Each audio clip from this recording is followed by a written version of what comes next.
I thought she was my sister. My mom's secret explained her obsession with my brother. I was sitting right there when they made the decision about selling the house. Not in another room, not upstairs, not even in the kitchen getting coffee.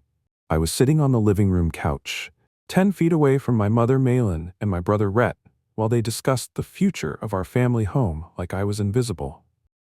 "The market's perfect right now," Rhett said, leaning forward in his chair. "We could get twice what Dad paid for it." "Garrick thinks we should move fast," Malin replied, nodding toward the family lawyer who'd somehow become a permanent fixture at our dinner table. "Before interest rates change again." I cleared my throat. "Don't I get a say in this? I've been paying the property taxes for 3 years. The conversation didn't pause, didn't skip a beat. Malin just continued talking to Rhett like my voice had been absorbed by the wallpaper. "Vessa agrees," she said, glancing at the woman sitting beside Rhett. "She thinks a smaller place would be more practical." Vessa, the woman they called my sister, though I'd never received an explanation of how or when that relationship had been established. She just appeared one day, and somehow her opinion on our family property carried more weight than mine. "The insurance alone is getting expensive," Garrick added, consulting his tablet. "A ranch style in the suburbs would be much more manageable." I tried again. "I'd like to see the numbers before we make any decisions." This time, Malin looked at me. Really looked at me. With the kind of patient smile you'd give a child who'd interrupted adult conversation. "Alden, sweetie, we've got this handled." That night, I couldn't shake the feeling that something fundamental had shifted in my family. Not that day, but slowly, over months, like someone had been turning down the volume on my voice until it finally reached 0. Malin had always been the decision maker in our house, but she used to ask for my input. When Dad died 4 years ago, I'd stepped up to help manage the finances, handle repairs, deal with insurance claims. For a while I'd felt needed, useful. But lately, Malin introduced Vessa differently at every gathering. Sometimes she was basically family. Other times she was like a daughter to me. Once, memorably, she'd called her the sister Alden never had, as if I'd been asking for one. I'd asked Red about it privately. "How do you know Vessa?" He'd shrugged. "Mom met her at some grief support group. She needed help after her own family situation. Mom offered her a place to stay. For how long? However long she needs." That had been 8 months ago. Vessa now had her own key, her own parking spot, and apparently voting rights on major family decisions. What bothered me wasn't that Mom wanted to help someone. It was the way Vessa seemed to study Rhett, the way she mirrored his gestures, adopted his expressions, learned his schedule. The way she'd somehow convinced my family that her opinion mattered more than that of the son who'd been there all along. "Don't overthink it," Rhett had said when I mentioned feeling left out. "You know how Mom gets with her projects." But I wasn't a project. I was supposed to be family. The next family dinner, I watched Vessa more carefully. She arrived before me, which was odd since I'd been coming to these Sunday dinners for 32 years, and she'd been invited for less than one. But she was already at the table, already deep in conversation with Rhett about his job prospects. She knew details about his work situation that I didn't. She had opinions about his career path that sounded rehearsed, like she'd been studying. "You're so right about the marketing position," she told him, touching his arm lightly. "You'd be perfect for something creative." Rhett beamed. He'd always been the golden child, but Vessa made him shine brighter. She asked thoughtful questions, remembered small details, laughed at his jokes with exactly the right timing.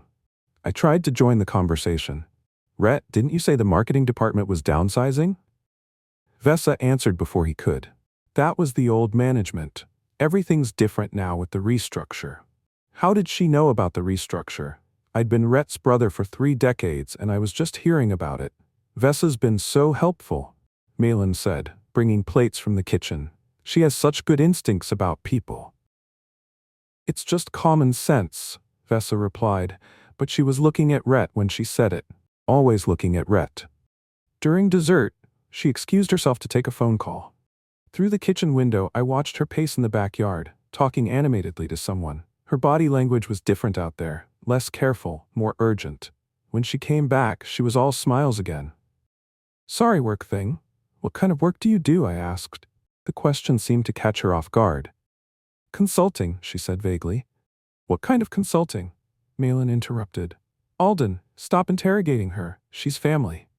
Family. But she'd been avoiding my question. 2 weeks later, I tried to bring up the house sale again during a quiet moment with my mother. We were in the kitchen after dinner, washing dishes like we'd done thousands of times before. Mom, about the real estate discussion.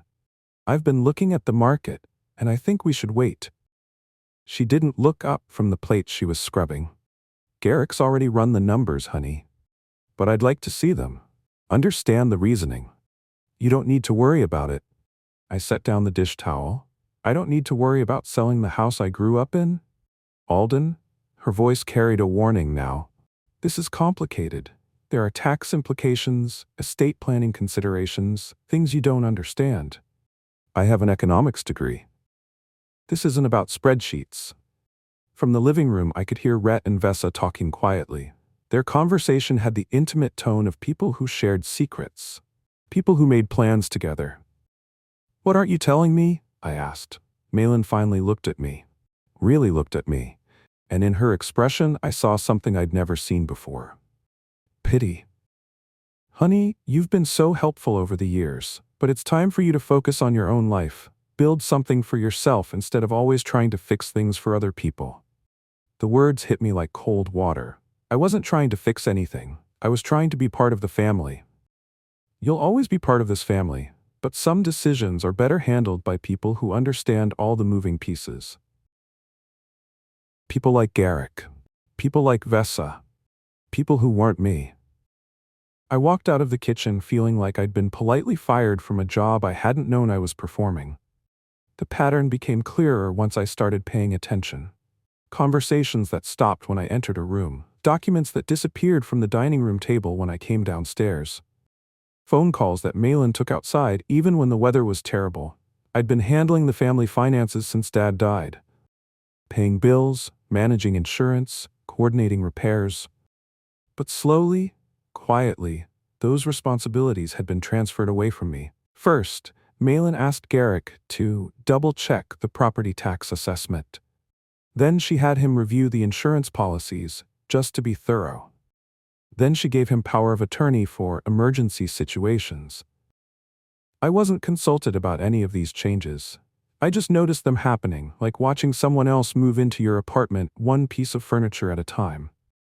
I thought we should simplify things, Malin explained when I asked about the power of attorney. You're so busy with your own work. I worked from home as a freelance financial analyst. I was busy, but I'd never been too busy for family responsibilities. She knew that. Besides, she continued, Garrick specializes in estate planning. It makes sense to have everything under one umbrella. An umbrella I wasn't holding. That evening, I tried calling Garrick directly. I'd like to understand what changes you're recommending for the estate. His voice was polite but distant. You should discuss that with your mother. She's the primary decision maker. I'm her son. Of course, but she specifically asked me to work directly with her on these matters. Why? A pause. I think that's a conversation you should have with her. But every time I tried to have that conversation, Malin deflected, changed the subject, acted like I was being paranoid or possessive, like I was the problem. The moment I finally understood what was happening came during what I thought was a normal family breakfast. Rhett was reading something on his phone while Vessa poured coffee. Malin was organizing papers at the kitchen table. Thank you for being so understanding about everything, Rhett said suddenly, looking up at me. Understanding about what? You know, your place in all this, how things are changing. My place, like it was a job assignment instead of a family relationship. I appreciate you not making it difficult, he continued. Some brothers would get weird about inheritance stuff. Inheritance stuff. So that's what this was about. What inheritance stuff? Rhett and Malin exchanged a look, a quick, meaningful glance that said I'd asked the wrong question. Nothing's decided yet, Malin said carefully. We're just exploring options. Options for what? Long-term planning. Vessa interjected smoothly. Making sure everyone's secure. Everyone. But apparently I wasn't included in everyone. I'd like to be part of these planning discussions, I said. Of course, honey, Malin replied, but her tone suggested the opposite. When the time comes. When is the time coming? When we've worked out all the details. Details I wasn't being told about, plans I wasn't being included in, a future being designed without my input. I looked around the breakfast table at these three people who were making decisions about my family's future. My mother, who'd raised me but was now treating me like a distant relative. My brother, who was thanking me for accepting something I hadn't agreed to. And Vessa, who was sitting in my father's chair like she owned it. That's when I finally understood. I hadn't been pushed out of my family. I'd been edited out. That night, alone in my apartment, I tried to piece together when the editing had started, when I'd gone from essential family member to polite afterthought. It wasn't sudden. It was gradual, systematic, almost professional in its execution. First, my opinion stopped being asked for. Then my presence stopped being required. Then my involvement stopped being wanted. I'd been paying the property taxes, but Garrick was handling the bigger picture financial planning. I'd been managing home repairs, but Vessa had such good ideas about contractors. I'd been coordinating family events, but Malin didn't want to burden me anymore. Every responsibility I'd carried had been transferred to someone else. Every role I'd played had been reassigned. And I'd let it happen. I'd actually been grateful for the reduced workload at first. I'd thought my family was being considerate, giving me space to focus on my own career. But they weren't reducing my workload, they were reducing my relevance. The worst part wasn't being excluded from decisions. It was realizing that my exclusion had been so smooth, so gentle, that I'd barely noticed it happening. No one had yelled at me. No one had told me I wasn't wanted. They just quietly made me unnecessary. And then they'd thanked me for understanding. I stared at my phone, thinking about calling Rhett, demanding answers, fighting for my place at the table. But something stopped me. A cold, clear realization that cut through my hurt feelings.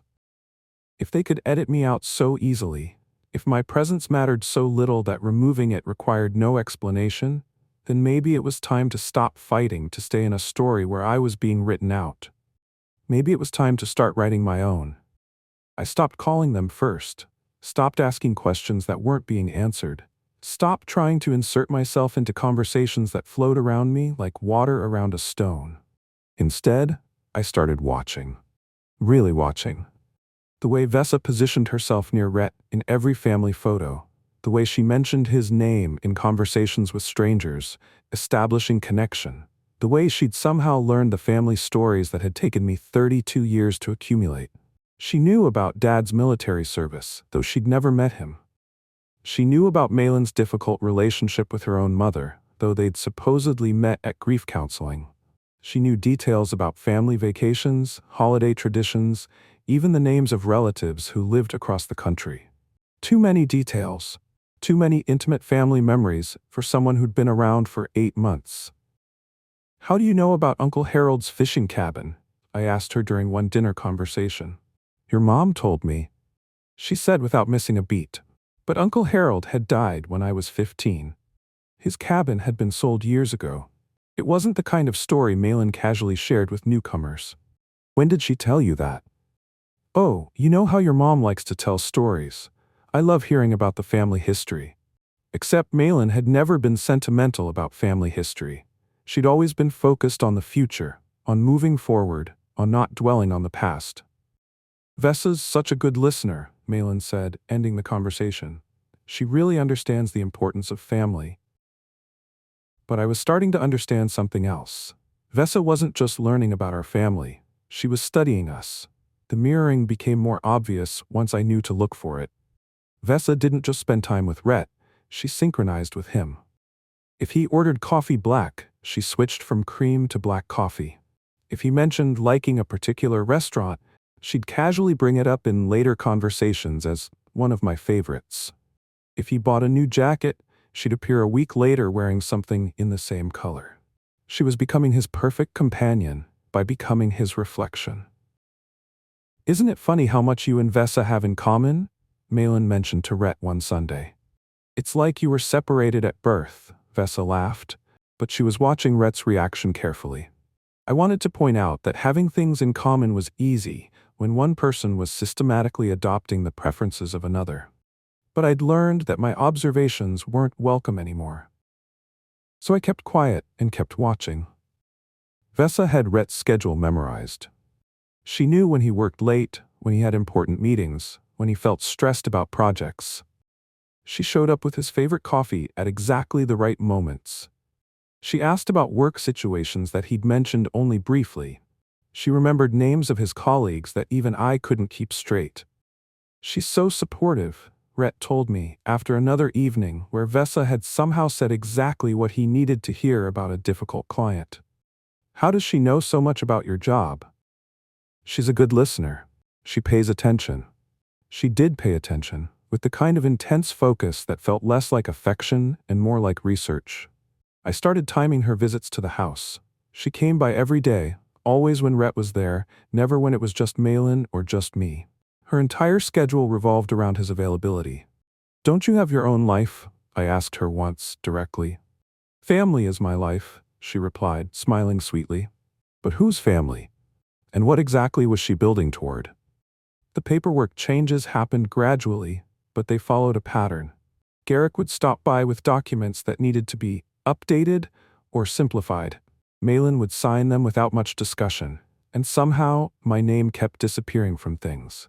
First, from the emergency contact lists at Mom's doctor's offices. "We streamlined it to just the primary family member," Garrick explained when I noticed. Then from the insurance policies. "Rhett's local now, so it makes more sense for him to be the contact." Then from the bank account where I'd been helping Mom manage automatic payments. "She's comfortable handling it independently now." Each change made sense in isolation, but together they painted a clear picture. I was being systematically removed from any official connection to the family assets. "It's just administrative cleanup," Malin said when I asked about it. But why wasn't I told about these changes? "They're not really changes, just clarifications." "Clarifications that exclude me?" "Honey, you're overthinking this. Nothing's changed between us." But everything had changed. I just wasn't supposed to notice. I started keeping track of the documents I saw Garrick bringing to the house. Estate planning updates, beneficiary revisions, power of attorney modifications, all handled during hours when I wasn't around, all signed without my knowledge. When I asked Garrick directly about the changes, he became evasive. "Your mother is reorganizing her affairs to be more efficient." "Efficient how?" "Fewer complications, cleaner lines of authority." "What complications?" "You'd need to discuss that with her." But every time I tried to discuss it with Malin, she acted like I was being paranoid, like I was inventing problems that didn't exist. The problem was real, though. I was being legally erased from my own family. The conversation I wasn't supposed to hear happened on a Tuesday afternoon when I'd come by to help Mom with a computer problem. I was in the den, untangling cables behind her desk, when I heard voices from the kitchen. "Alden won't challenge this," Malin was saying. "He's not confrontational. Never has been." "Are you sure?" That was Garrick's voice. "These changes are pretty significant." "He doesn't pay attention to paperwork. And even if he did, what would he do? Hire a lawyer? Fight his own mother?" I froze behind the desk, cables still in my hands. "The timing might look suspicious," Garrick continued. "The timing is perfect. Vessa's been established as family for almost a year. Rhett's in a stable relationship situation. Alden's focused on his own career. Everything's settled." Stable relationship situation. I hadn't heard anything about Rhett being in a relationship. "What about the property?" Garrick asked. "The trust structure protects everything. Rhett gets the house, Vessa gets security, and Alden gets enough to keep him comfortable." Enough to keep me comfortable. Like I was being given an allowance instead of an inheritance. "And if he asks questions?" "He won't. He's been accepting every change we've made for months. Why would he start fighting now?" Because now I knew what the changes were adding up to. I stayed crouched behind that desk until I heard the front door close and Garrick's car pull out of the driveway. Then I quietly fixed Mom's computer and left without mentioning what I'd heard. But that night, I did something I should have done months earlier. I called a lawyer of my own. Patricia Meadows specialized in estate law and family disputes. Her office was downtown, away from the suburban network where Garrick operated.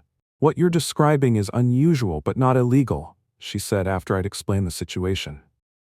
"Your mother has the right to structure her estate however she chooses, even if she's doing it secretly. She's not required to discuss her estate plans with potential beneficiaries, but the systematic exclusion you're describing does raise questions." "What kind of questions? Who's influencing these decisions? What's the motivation? And most importantly, is your mother making these choices freely?" Patricia pulled out a legal pad and started taking notes. "You mentioned that this Vessa person has been living in the house for less than a year? 8 months. And she's somehow become central to major family decisions? She has opinions about everything. My mother treats her like a trusted advisor." "On what basis? What's her background?" "I don't know. Every time I ask, I get vague answers about consulting work and family difficulties." Patricia tapped her pen against the paper. "I'd like to do some background research on Miss That Klein. See what we can learn about her history, her connections, her motivations. Is that legal?" "Public records research is completely legal, and given what you're describing, it might be necessary." She explained how these situations typically developed. A vulnerable person, often someone dealing with grief or isolation, gets targeted by someone with financial motives. The relationship develops gradually, trust is built, and then the person starts making decisions that benefit the newcomer at the expense of their original family. "It's called undue influence," Patricia said, "and if we can prove it's happening, we can challenge any documents that were signed under that influence." "What would proof look like?" "Patterns of manipulation. Isolation of the victim from their original support network. Rapid changes in estate planning. Beneficiaries who aren't family members gaining significant advantages." She was describing exactly what I'd been witnessing. "How long does this research take?" "A few weeks. Maybe longer if we need to dig deep." "Do it." While Patricia investigated Vessa's background, I started documenting everything I could observe at home. I made notes about conversations, took photos of documents I wasn't supposed to see, tracked the timing of meetings between Mom, Garrick, and Vessa. The pattern was clear once I laid it out chronologically. Every major decision had been made, during sessions when I was excluded. Every change to legal documents had been signed when I was at work or otherwise unavailable. They'd been managing around me, planning around me, making sure I couldn't interfere with their process. But I'd been interfering anyway, just by existing. By showing up to family dinners, by asking questions about the house sale, by trying to stay involved in family decisions. That's when I realized something that chilled me. They weren't just planning to exclude me from the inheritance. They were planning to exclude me from the family entirely.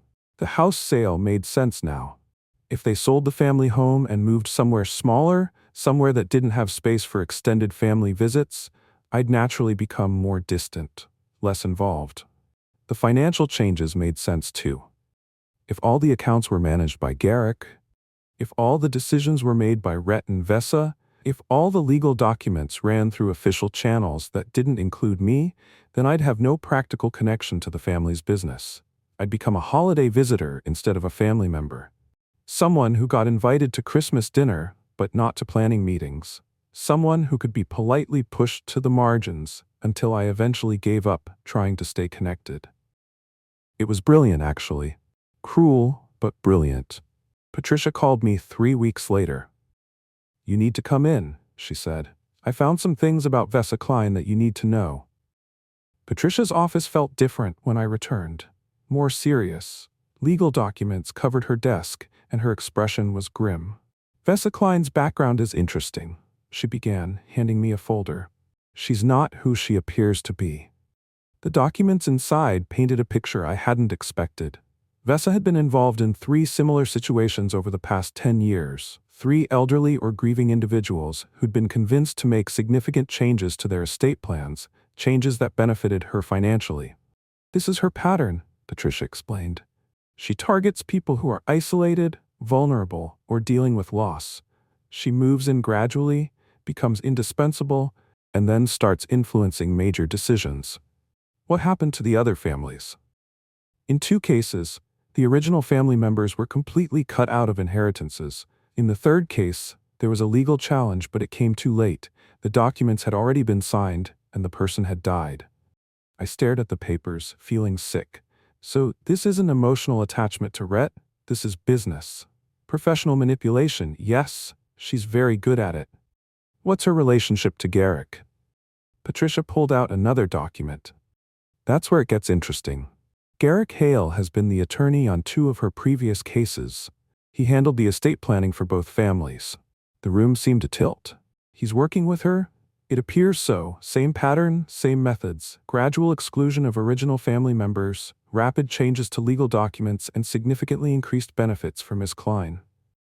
This is fraud. It's complicated. If the people signed the documents willingly, if they weren't declared incompetent, then it's technically legal. Unethical, but legal. What can we do? We document everything. We gather evidence of the manipulation, and we prepare to challenge any documents that were signed under undue influence. Patricia leaned forward. But Alden, we need to move fast. If they realize you're onto them, they'll accelerate their timeline. What do you mean? Right now, they think you're passively accepting the changes. If they suspect you're fighting back, they'll push your mother to sign everything immediately. How long do we have? Based on the other cases, a few weeks. Maybe less.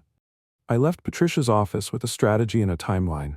We would gather evidence quietly, build a case systematically, and then challenge the entire scheme before it could be completed. But first, I had to keep pretending I didn't know what was happening. I had to smile at family dinners, while Vessa positioned herself as Rhett's perfect partner. I had to nod along when Malin talked about simplifying the estate. I had to act grateful when they thanked me for being understanding about my reduced role. I had to let them think they were winning, right up until the moment I proved they weren't. The announcement came during a Sunday dinner that felt more formal than usual. Malin had set the table with her good china, and Garrick was there with his briefcase, which meant official business. We have some exciting news, Malin said as we sat down to eat. Exciting for whom? Garrick has finalized the new estate structure, she continued. Everything's organized now, clean and simple. Rhett looked pleased but not surprised. He'd clearly been briefed already. What kind of structure? I asked. Garrick answered before Malin could. A trust arrangement that protects the family assets while providing clarity about future distributions. What distributions? The house goes to Rhett along with primary oversight of the remaining assets.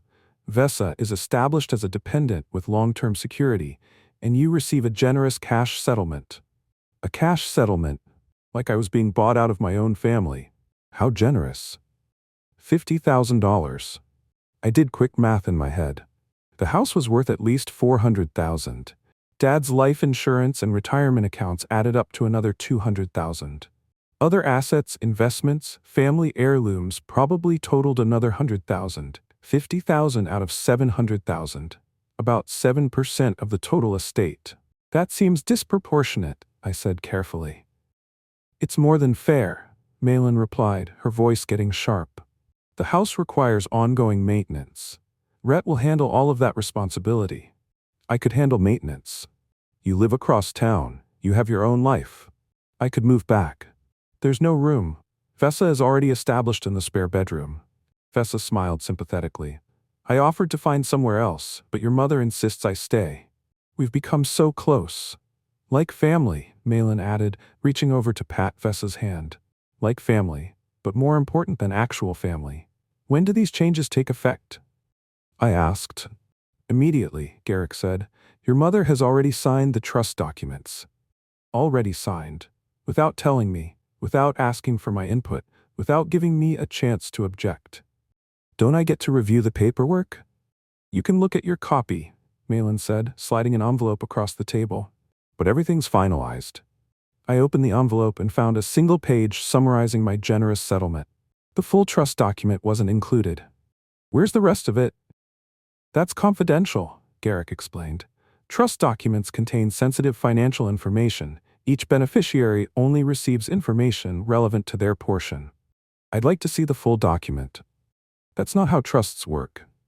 But it was how cover-ups worked. After dinner, I tried to have a private conversation with Rhett. I found him in the backyard, checking his phone while Vessa and Mom cleaned up inside. This feels rushed, I said. Don't you think we should discuss major estate changes as a family? It's not rushed. Mom's been planning this for months. Without including me in the planning. You've been busy with your own stuff. Besides, you're getting $50,000 for doing nothing. That's pretty good. It's 7% of the total estate. So, you didn't contribute to building it. Dad's life insurance and retirement were his benefits from his job. The house is something Mom and Dad bought together. Why should you get an equal share just for existing? The words stung because there was logic to them. But the logic ignored years of contribution, years of support, years of being the responsible son who helped hold things together after Dad died. What about Vessa? How much is she getting? That's not your business. She's been here 8 months. I've been here 32 years. And she'll be here for the next 32 years. You'll be off living your own life. Says who? Says everyone. You're a single guy with your own career. You don't need family money to build your future. But Vessa does? Vessa's different. How is she different? Rhett looked uncomfortable, like he'd been asked to explain something he didn't fully understand himself. She's more invested in the family, more committed to being here long term. More committed, or more strategic? Rhett, what do you know about her background, her previous living situations? What kind of question is that? A reasonable question about someone who's suddenly central to our family's financial planning. You're being paranoid. I'm being careful. Well, stop. Mom's happy. The estate is organized. Everyone knows what to expect. Why do you want to create problems? Because the problems already existed. I was just the only one willing to acknowledge them. That night, I called Patricia with an update. She wasn't surprised by the rushed timeline. They're moving fast because they want to lock everything in before you can challenge it, she said. Is it too late? Not yet. But we need to file our objections immediately. Once you formally challenge the trust, it freezes any further changes until the court can review the circumstances. What happens then? We present evidence of undue influence. We show the pattern of manipulation. We demonstrate that your mother wasn't making these decisions freely. And if we win, the trust gets invalidated. The estate goes back to the default legal distribution, which would be equal shares between you and Rhett. What about Vessa? If she was receiving benefits through fraud or manipulation, she gets nothing. I thought about dinner, about the way Vessa had positioned herself as the grateful dependent, about the way Rhett had defended her without really knowing why. How long does the legal process take? Months, potentially. But the important thing is filing the challenge before they realize what we're doing. What if they find out I'm working with a lawyer? Then they'll probably try to manipulate your mother into signing additional documents that are harder to challenge. Like what? Gifts. If your mother gives away assets as gifts instead of inheritance, it's much harder to prove undue influence after the fact. Which meant I had to be very careful about how I handled the next few weeks. I had to keep attending family dinners, keep accepting their explanations, keep acting like the passive younger son who didn't understand complicated financial matters, while secretly building the case that would expose everything they were trying to hide. File the challenge, I told Patricia. You're sure? I'm sure. The next morning, legal documents were submitted to the county court. A formal objection to the trust, citing potential fraud and undue influence. A request for investigation into the circumstances surrounding the estate planning changes.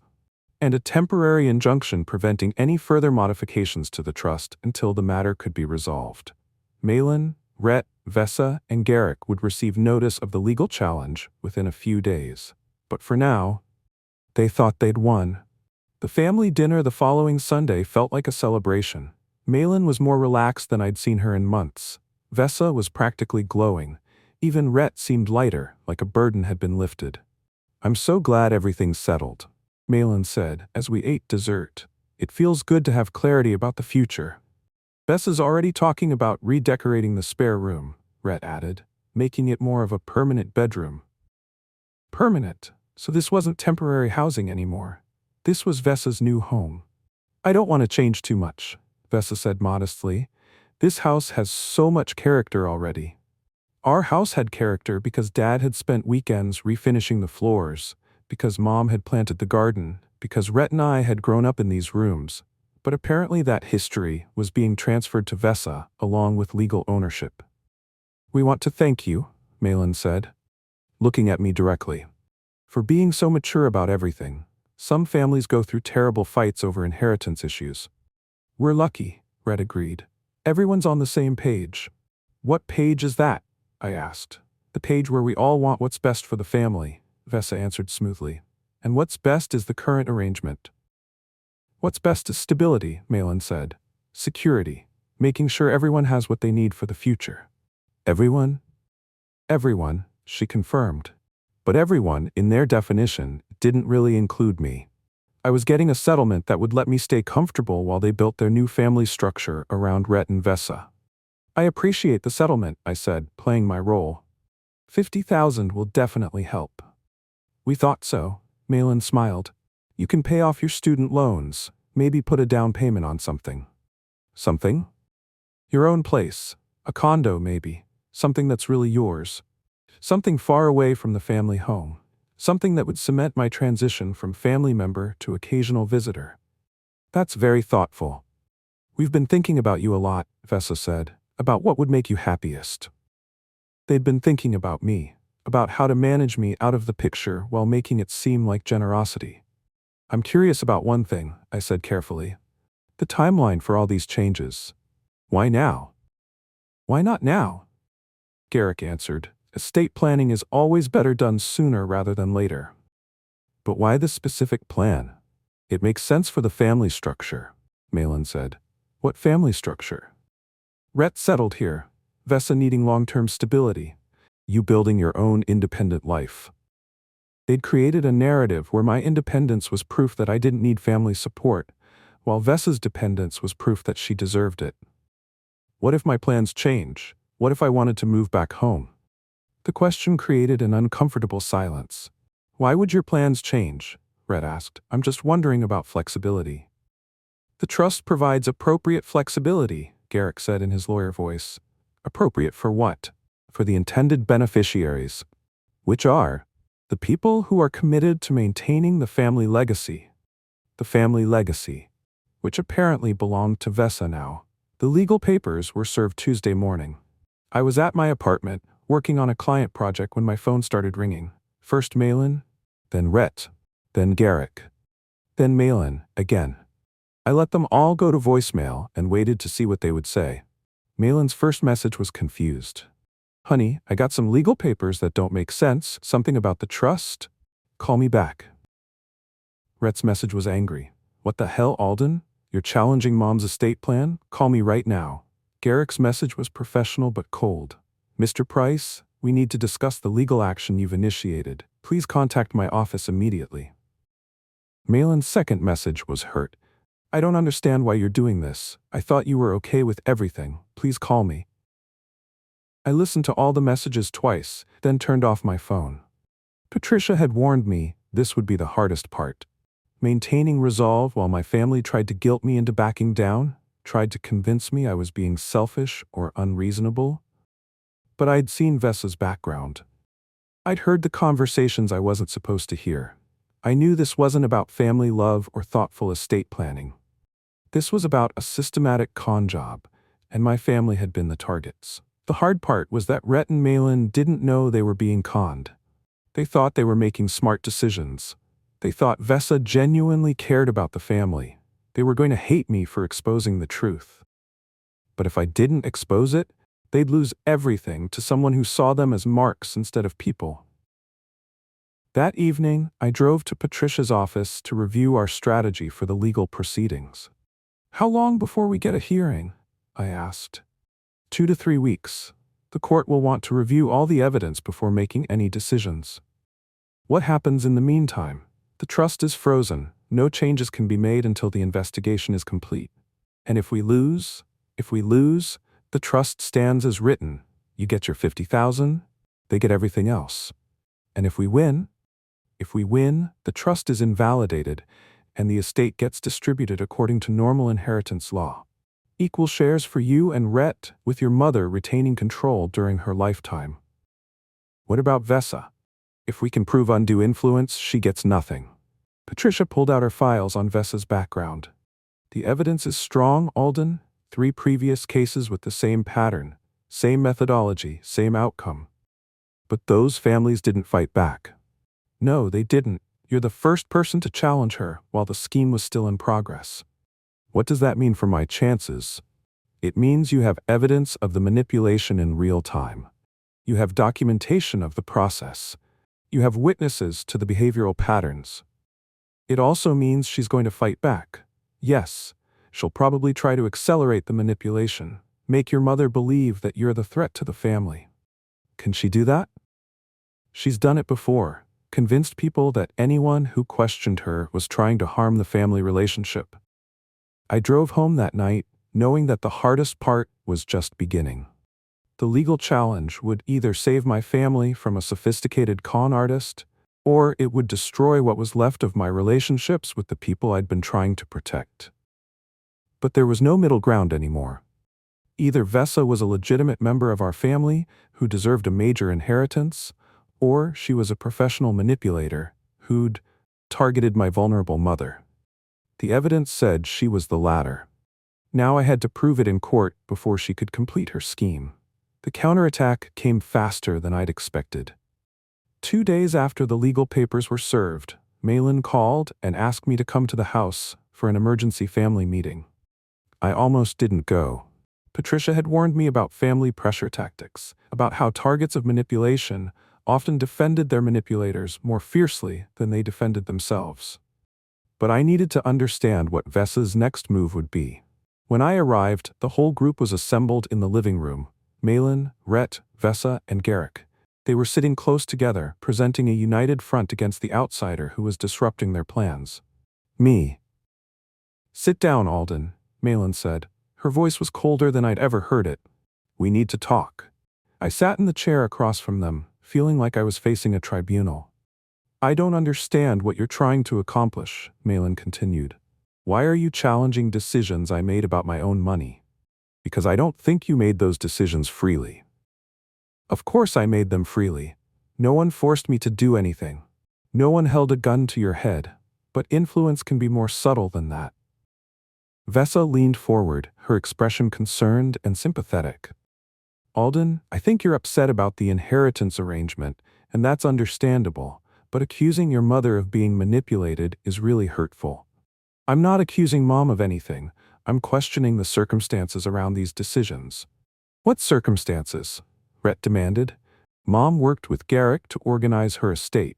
That's responsible planning. Responsible planning usually includes all family members in the discussion.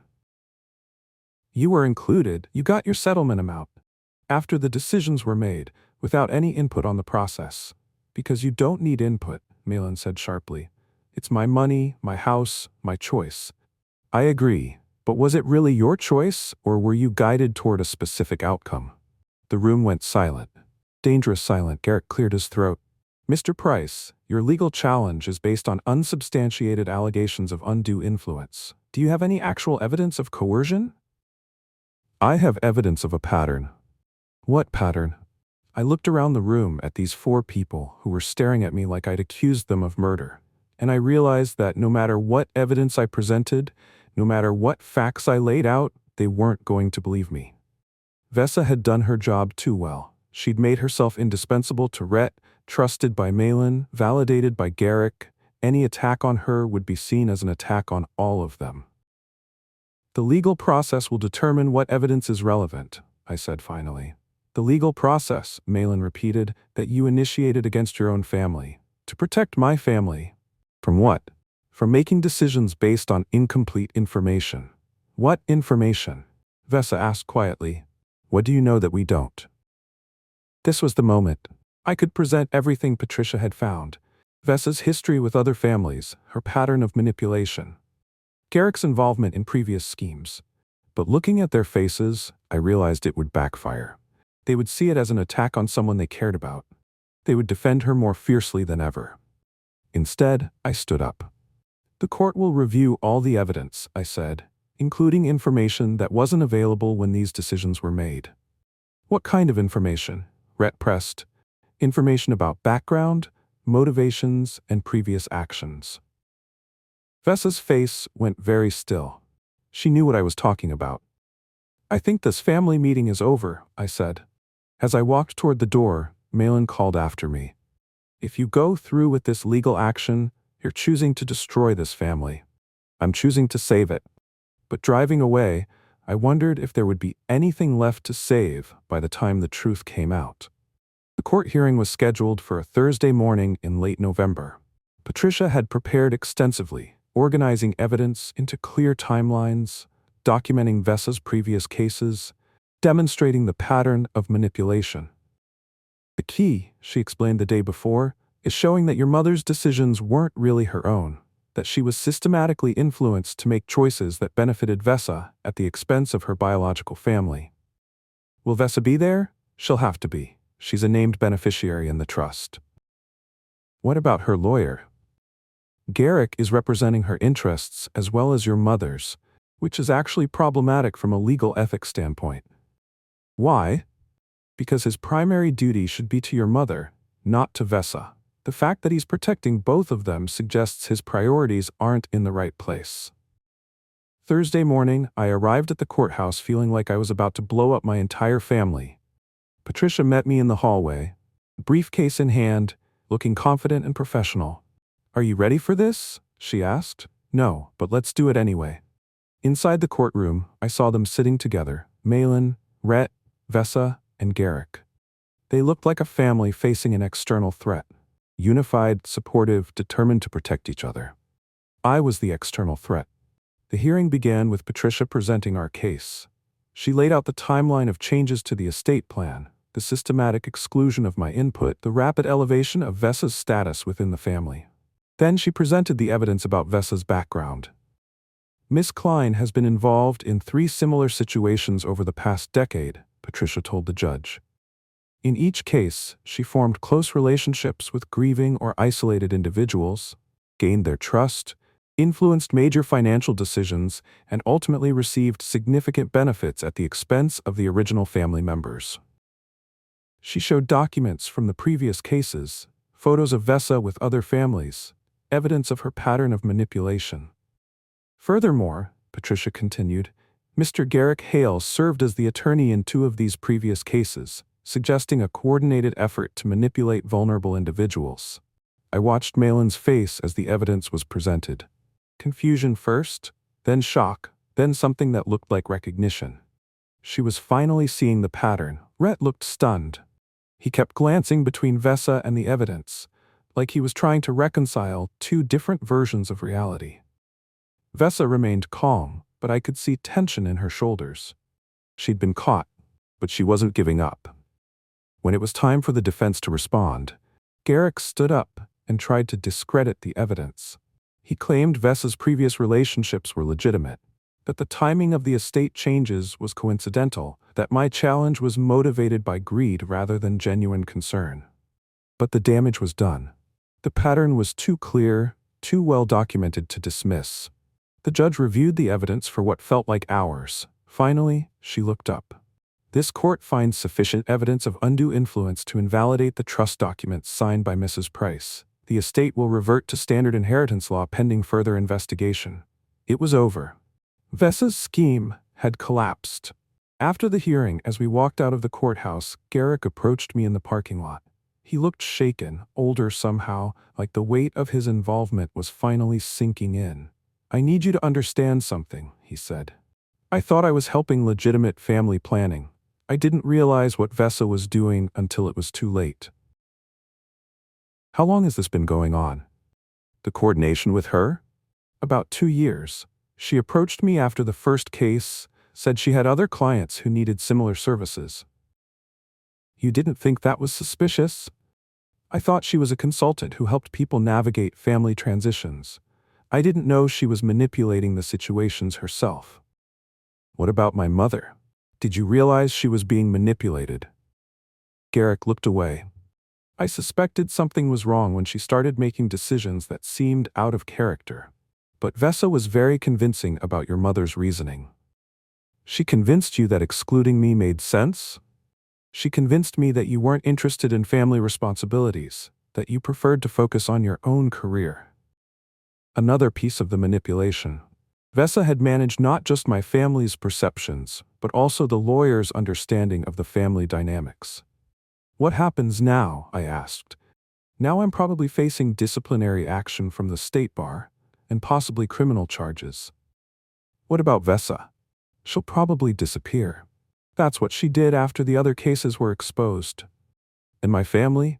Garrick looked toward where Malin and Rhett were standing by their car, talking quietly with Vessa. That's not for me to say, but Alden, your mother is going to need time to process this. She genuinely cared about Vessa. Learning that it was all manipulation is going to be devastating. I nodded and walked away, leaving Garrick to deal with whatever consequences were coming for him. But as I reached my own car, I heard raised voices behind me. Rhett was confronting Vessa, demanding answers about the evidence that had been presented.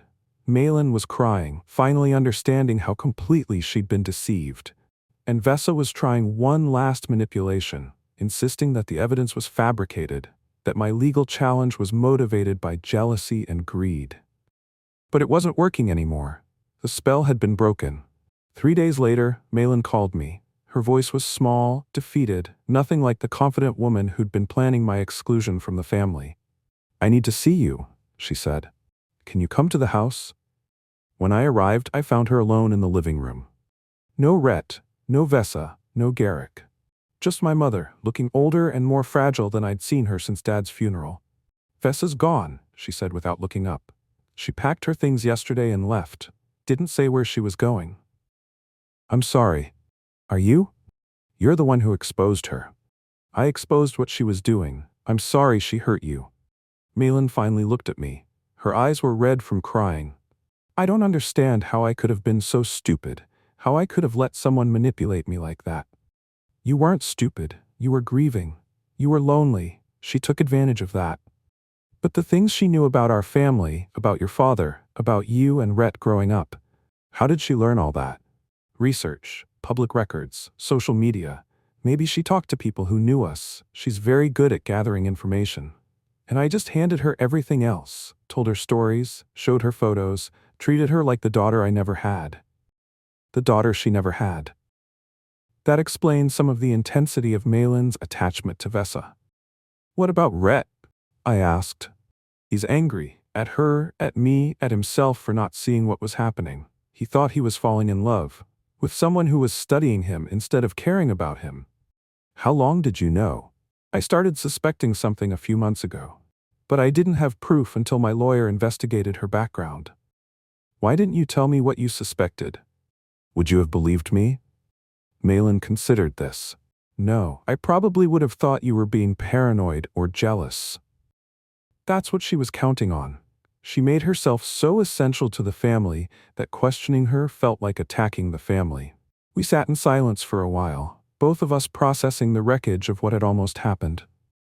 The house, Malin said eventually. I was going to give away your childhood home to someone who was lying to us from the beginning. But you didn't. We stopped it in time. What if you hadn't challenged the trust? What if you just accepted the settlement? Then she would have gotten everything, and eventually she would have disappeared with whatever she could liquidate, leaving us with nothing. Leaving you with nothing. I would have had my 50,000 and no idea what had really happened. Malin started crying again. I'm sorry, Alden. I'm so sorry I trusted her more than I trusted you. You don't need to apologize to me. You need to forgive yourself. How do I do that? By understanding that she was a professional. This was her job. She'd done it before successfully. You weren't the first person to fall for her manipulation, and you probably won't be the last. Does that make it better or worse? It makes it not your fault. Rebuilding trust with my family took months. Rhett needed time to process the fact that he'd fallen for someone whose interest in him was purely strategic. Malin needed time to forgive herself for nearly giving away the family's security to a con artist. But gradually, things returned to something like normal. Rhett and I started talking regularly again. Not just about family business, but about work, relationships, life in general. Without Vessa there to position herself as his primary confidant, he remembered that he already had a brother. Malin included me in decisions again, not because she had to, but because she wanted my input. She'd learned the value of having multiple perspectives, of not letting one person become too influential in major choices. The house didn't get sold. Instead, we renovated it together, updated the kitchen, refinished the floors, made it a place where all of us felt welcome again. Garrick lost his law license and faced criminal charges for his role in the previous schemes. Vessa disappeared, probably to find new targets in a different city where her methods weren't known. The estate plan went back to something simple and fair. Equal inheritance for me and Rhett, with Malin retaining control during her lifetime. No complicated trusts, no exclusions, no professional management. Just a family taking care of each other. 6 months after the court hearing, I moved back into the family house temporarily while my apartment lease was up. It felt good to be home, to be included, to be valued for my contributions instead of managed around them. "Are you going to stay?" Malin asked one evening as we watched TV together. "For a while? Is that okay?" "It's more than okay. This house is too big for just me. What about when Rhett meets someone new? Then we'll make room for them too, but this time we'll take our time getting to know them." Good plan. We'd learned something valuable from the experience with Vessa. Family relationships take time to build naturally. When someone tries to accelerate the process, when they become essential too quickly, when they know too much too soon, that's a warning sign. Real love, real trust, real family connections develop slowly, through shared experiences and mutual respect, not through manipulation and strategic positioning. Today, almost a year later, I woke up in my childhood bedroom feeling something I hadn't felt in a long time. Secure in my place within my family. Malin and I have coffee together most mornings before I start work. We talk about current events, family memories, plans for the future. Simple conversations between a mother and son who trust each other. Rhett stops by most weekends. He's dating someone new, a teacher he met through friends. She's kind, genuine, and completely uninterested in our family's financial situation. She likes Rhett for who he is, not for what he might inherit. We take our time getting to know her. Ask normal questions, observe normal interactions, build normal relationships. The estate planning is simple now. No trusts, no complicated structures, no professional management. Just a will that reflects the reality of our family. 2 sons who care about their mother and each other. I've learned something important from this experience. When you're being quietly erased from your own life, the solution isn't to fight louder. It's to document carefully, plan strategically, and trust that truth has more power than manipulation. Vessa almost succeeded, because she understood that most people don't want to believe they're being conned. They'd rather trust someone who makes them feel good than face evidence that makes them feel foolish. But evidence doesn't care about feelings. Truth doesn't bend to convenience. And sometimes protecting the people you love means risking their anger to save them from their own blind spots. I don't know what happened to Vessa after she left. I hope she found a different way to make a living, something that doesn't involve targeting grieving families. But I suspect she's somewhere else now, working on someone else, building trust that she plans to betray. If you're reading this and something feels off about someone new in your family's life, trust your instincts. Ask questions. Do research. Don't let anyone convince you that questioning their motives makes you suspicious or paranoid. Family is worth protecting, even when protection requires uncomfortable conversations. Especially then. The end.